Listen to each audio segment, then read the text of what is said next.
All are doing well guys. So further wasting any time, let's jump into the topic. So आज का topic है how to use the text to column function in Microsoft Excel.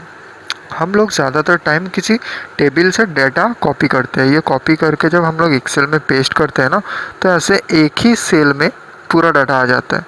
तो ऐसे तो नहीं चलेगा, हम लोग को तो टेबल वाइज फिल करना है। हम लोग चाहते हैं फास्ट नेम की जगह फास्ट नेम आ जाए, लास्ट नेम की जगह last name, employee ID, department सब जगह की जगह अपने अपने आ जाए।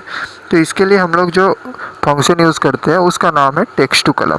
It is so easy to use. So इसके लिए हम लोग क्या करेंगे, पहले जो डेटा को हम लोग स्प्लिट करना चाहते हैं, बाइफरकेट करना चाहते हैं, वो पूरा डाटा सिलेक्ट करेंगे। Then click on to the text to column. Text of the column के बाद नेक्स्ट के बाद ना स्पेस पे सिलेक्ट करेंगे। स्पेस सिलेक्ट करके नेक्स्ट टेबल एरे सिलेक्ट कर लेंगे। जो टेबल एरे पे हम लोग पेस्ट करना चाहते हैं वो टेबल एरे सिलेक्ट करके then so simple easy finish पे क्लिक करेंगे, अपने आप डाटा आ जाएगा। That is so easy for use. ऐसे आप लोग बहुत टाइम सेव कर सकते हैं। ऐसे ट्रिकी वीडियो पाने के लिए मेरे चैनल को सब्सक्राइब करना मत भूलना। एंड आपको अगर वीडियो अच्छा लगा तो please share and subscribe this video, share this video and like this as well as subscribe my channel. Thank you for your valuable time. Bye bye.